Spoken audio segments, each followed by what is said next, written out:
This is RTV6 News at 6, working for you. I wonder how many other kids they've done it to. A Hendricks County mom lodges a formal complaint against her school district. Why she says they're not following the law when it comes to students with special needs. Transgender students could now be denied enrollment to Catholic schools in Indianapolis. The reason why and reaction to the change. Terrifying, absolutely terrifying. A lot of times when we're running or we're biking, we have headphones in. A new danger on the Monon Trail will tell you what to keep an eye out for and what one group is doing to try to keep people safe. Welcome into the news at 6. I'm Amanda Starantino at the WRTV studios. And I'm Mark Mullins reporting from home as we continue to practice social distancing. First and only on RTV6, a Hendricks County mother is fed up. She filed a formal complaint with the Indiana Department of Education, accusing the Northwest Hendricks School Corporation of failing to address her son's special needs. Tiffany Matthews says the district also retaliated against her son because she spoke up at a board meeting and on social media. Call 6 Investigates' Kara Kenny looked through the complaint and explains what parents are entitled to under the law. Tiffany Matthews' son Alex is a 15-year-old student at Tri-West High School. He's been diagnosed with attention deficit hyperactivity disorder, or ADHD. Tiffany says her son has struggled in school because of his disability. And I had requested that some of the teachers, let me know if he started falling behind. Nobody bothered.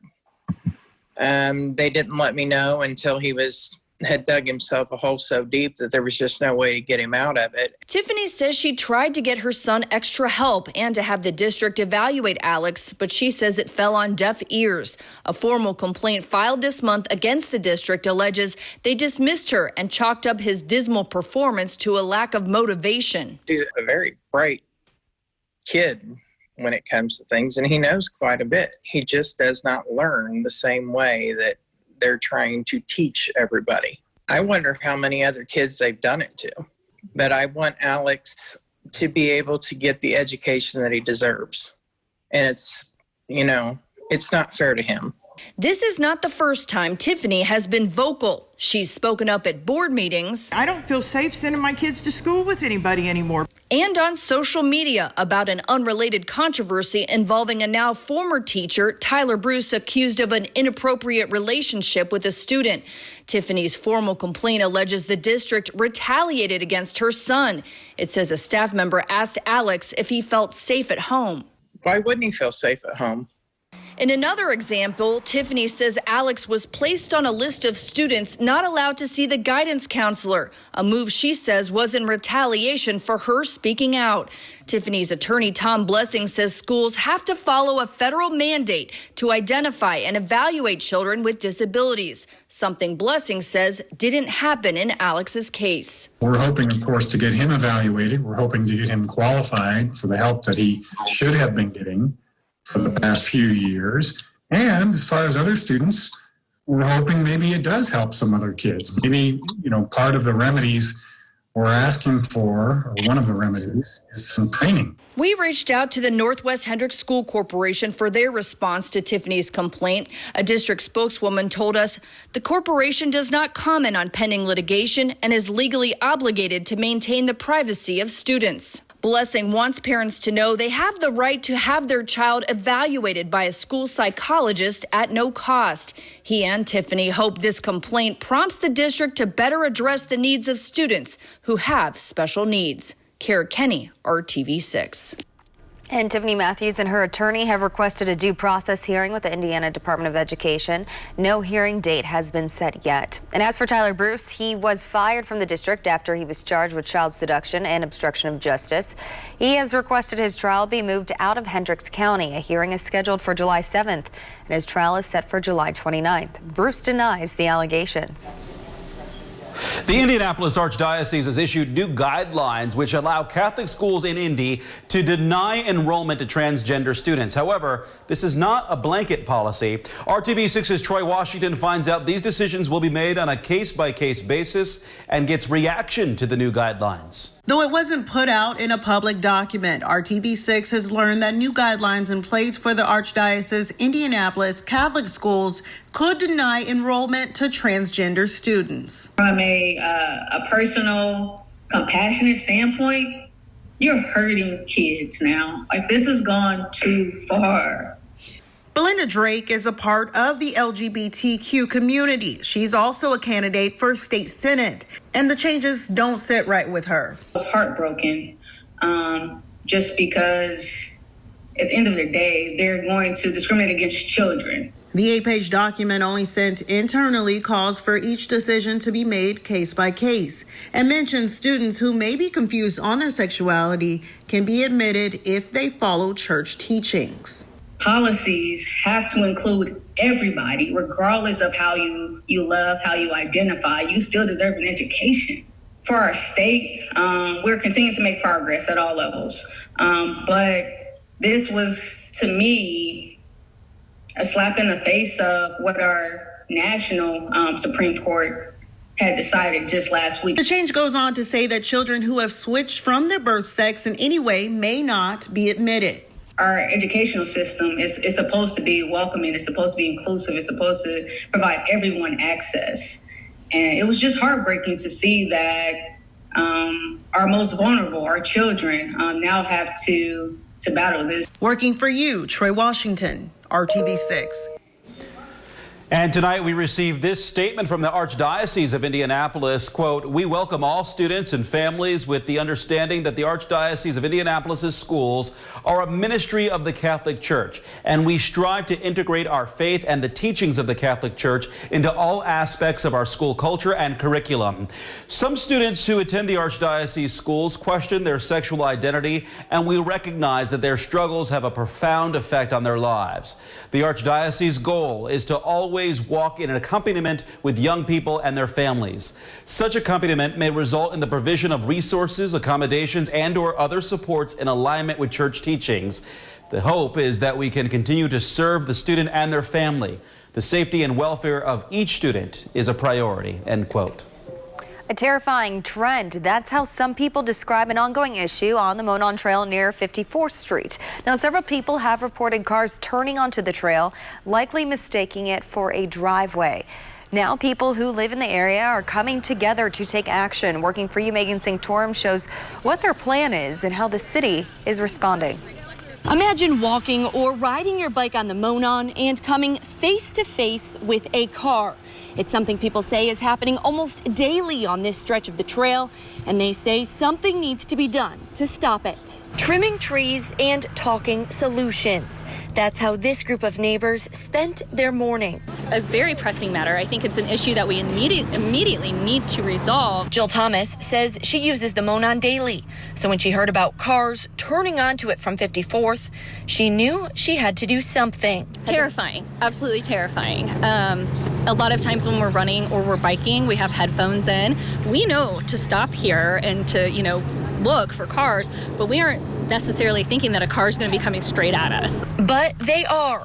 There have been multiple reports of it happening. There's an entrance to Mama Corolla's, there's the trail, and then there's another entrance over here to the Monon station. And so I think people are getting confused. It's the way the signs are and the way the driveway looks and the lines are kind of faded. Just various things are kind of adding up to kind of the perfect storm of people, driving onto the Monon. Some say now that Mama Corolla's has their driveway closed for outdoor seating, it's happening even more. So these neighbors are working to raise awareness and come up with temporary solutions until the city can get involved. We're wanting to kind of clear the area for cars to be able to see the pathway. Actually, we had a gentleman do a lot of trimming yesterday. We set out some cones yesterday, and we're thinking about actually, doing some lines so it looks more like a path instead of like a driveway. Let's not wait. We'll do what we can do now. Might not be perfect, but it's our neighborhood, and that's what neighbors do.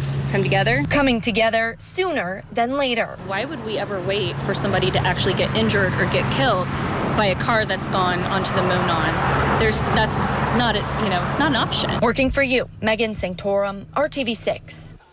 And a spokesperson for the Department of Public Works said they are aware of this situation. They are looking into several possibilities, like temporary billboards and additional signage. We'll let you know once they decide on the best approach and move forward. Numbers from the state show fewer new COVID-19 deaths and cases. Today, the Indiana Department of Health reports 9 new COVID-19 deaths. That's down from 14 new deaths reported yesterday. 2,386 people in Indiana have died from the coronavirus since the pandemic began. The state also confirms 281 new cases of the virus. That's 50 fewer new cases than were reported yesterday. So far, just more than 43,000 Hoosiers have been diagnosed with COVID-19. 431,800 people have been tested for coronavirus. 10% of them tested positive for it.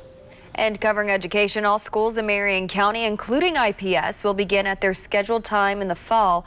But students and parents will still have options. The school system said in a joint statement today that all Marion County traditional public schools will offer instructional options in either the physical school setting or online for students who are not able to or uncomfortable returning to school on the scheduled start date. Again, each district will resume at their scheduled date in the fall. Indy's top companies are collaborating on a first-of-its-kind virtual summer immersion program for more than 450 interns to encourage college students to choose Indianapolis after graduation. Over the course of 4 weeks through various digital platforms, interns will meet Indy, learn from Indy, and give back to Indy. RTV6's Stephanie Wade shows us how an event like Indy Fluence will impact interns' decisions to stay and work in Indiana. I think it still feels a bit strange, you know, after I have a shower, just coming to my living room and then I'm at work. I find that endlessly interesting. Aina Oru is interning at Eli Lilly this summer, headquartered in Indianapolis. But he is not in Indianapolis right now because of COVID-19. Rather, he's working virtually and staying on campus as a student at MIT in Cambridge, Massachusetts. I don't feel like I'm at a complete disadvantage, though. I think because of all these virtual platforms, like I'm using one now, it's not that difficult to stay connected. Starting today, he and 450 other interns at places like Lilly, Roche Diagnostics, Anthem, and One America will be participating in Indy Fluence, a 4-week virtual program focused on attracting emerging talent to Indy post-graduation. We have over 90,000 students that go to school every year in the state of Indiana. And what happens is, 1 to 2 years after graduation, we're only able to hold on to about half of those students. Interns are exposed to what Central Indiana has to offer both personally and professionally, hoping to bring more jobs to the Hoosier state. We want them to think of this as a vibrant, fantastic place with a lot of opportunity to grow their career, as well as a place that's innovative, exciting, and where they can make a difference. They want to be able to envision, okay, what will it feel like to work at this company? What's the culture of the company? What will it feel like when I go out to eat? What kind of restaurants are there? Indy Fluence, hoping raising the profile of our city will help every company, big or small, attract the best talent. We have such a rapidly growing tech industry that we want people to know about. Healthcare is huge here. We really all believe that we do better if we collaborate and then compete like heck once we have people interested in our market. Stephanie Wade, RTV6. Well, Indy companies are also using this platform to promote discussions and action on race, diversity, and inclusion. And Mark, I'm still tracking some showers just in the Crawfordsville area, sliding southeast. Also tracking some dust for the weekend. If that sounds weird, I'll explain it coming up. Premium. Click or call today. This week, the Rebound Indiana is helping manage the stress brought on by the COVID-19 pandemic. An Ascension St. Vincent psychiatrist, Dr. Mitesh Patel, explained that anxiety about our new normal is normal. Dr. Patel told me one reason many Hoosiers are feeling extra pressure right now is because they are actually spending too much time at home with family. Although time with your loved ones is always a good thing, some time away for yourself can also be good. He says the first thing he recommends to his patients is exercise and then supplements to help ease their symptoms. Some studies show as little as 5 minutes of exercise can help improve anxiety symptoms, especially for those people who have lots of physical symptoms associated with their anxiety. Secondly, supplements, certain kinds of or several studies have shown that low levels of vitamin D, vitamin B, magnesium are implicated in anxiety. And so when people supplement those things, they often have an improvement in their anxiety as well. I think parents need to take time for themselves wherever they can. This is a different time for everyone. And I think taking a minute, 5 minutes, 20 minutes for yourself to kind of de-stress is really going to help with that frustration. In psychiatry, we call that a coping skill. And we all have coping skills that we use for various situations. It's just a matter of employing those coping skills. Dr. Patel says if you are not getting relief from your anxiety, absolutely reach out to a therapist or psychiatrist. If you're struggling, the number for the suicide hotline is 1-800-273-8255 or text IN to 741-741 for suicide prevention. You can also visit BeWellIndiana.com, and you can find additional resources at theindychannel.com/rebound. Kevin. Well, our warming trend gains momentum tomorrow, really takes off on Friday. Let's hop right to it. We're going to average temperatures for your Thursday with the humidity still under control. Friday, humidity climbs and the temperature pushes 90 degrees. Let's look at your weekend. Scattered thunderstorms both days are likely. If you have outdoor plans, they'll likely be interrupted at some point. I think southern half of the state has the best chance for the thunderstorms on Sunday. Both days will be very, very humid. Remember I said I was tracking dust? This is a plume of dust that came from the west coast of Africa, the Sahara Desert, all the way across the Atlantic, and it will move north from the Gulf Coast. We may see a little influence from that. It's certainly kind of losing its punch as it moves into the Gulf Coast states. It may provide a little haze to the sky. As you look at the showers, crossing 231 in Montgomery County right near Crawfordsville, another area of rain south of Covington and Veedersburg, moving southeast along Interstate 74. These are a little more heavy downpours. Just north of Batesville, Brookville Reservoir, there's been some lightning in Franklin County, and all that will continue to move toward the Cincinnati area, and there's a lack of anything going on right through the heart of central Indiana. These isolated showers and rumbles of thunder possible for the next several hours. Crawfordsville's a rain-cooled 73. You see the impact there. Otherwise, temperatures around 80 degrees in most locations. Tomorrow, temperature of 84. The chance of any rain north and east of Indy tomorrow, about 20%, about like today. As you look at Friday, temperatures jump. We'll hold off on the real chance for widespread rain and thunderstorms until Friday night into Saturday morning. That's the most likely time. We could have a shower or thunderstorm earlier in the day, but it's really Friday night into Saturday morning. Then we hold on to that chance for thunderstorms that are likely Saturday, Sunday, and Monday. Temperatures in the 80s, overnight lows in the 70s. A summer pattern definitely settles in. And with the state in stage 4, amateur youth sports can get back on the field, and at Grand Park in Westfield, that means football. Yeah, the start of a brand new camp with some legendary instruction. More than 300 kids between all of the sessions. A grand solution to those wanting to get back. Sports Director Dave First with the Sports Extra Spotlight tonight. It's the start of summer in Indiana, but inside Grand Park's indoor facility, it feels a lot more like fall. It just might be the grab of the off-season. The new Grand Park football camps led by longtime high school coach Lance Shine. I approached Grand Park about a month and a half ago and said we'd like to somehow grow the footprint of football here at Grand Park. And talking to Will Knox and Matt Trinan, they both were like, hey, this is a great opportunity. We've been a big soccer campus. We've had a lot of baseball, softball. We've grown lacrosse. Really want to grow the sport of football here at Grand Park, and we found that these camps will be a great starting point, especially with these kids not having the opportunity to play sports for the last handful of months. Built from the ground up. Fundamentals first, advanced level stuff after that. And the camp comes in 2 waves, 3rd through 8th grade, and then after that, the high schoolers. And the instruction may get amped up a little bit as well. Look over there. The former Colts Robert Mathis and Dan Muir. The two started their own gridiron gang instruction a few years ago. My hips are turning, okay? The 7-year NFL vet and the Colts all-time sack leader should get their attention pretty quick. Do these guys you're working with, do they realize the numbers that you've put up as a pro? Do you respect in that way or no? It's funny because a lot of these kids were born after I was in the league, so I know they don't remember a whole lot. In a way, you're giving back. That's got to make you feel pretty good about it. It does make you feel very good. I mean, especially with the big guys, being able to get these pass rushers going and these pass blockers going is good because they get neglected a lot of the time. It's position-specific training from guys in the trenches, and they just added 11-year Charger offensive lineman Nick Hardwick.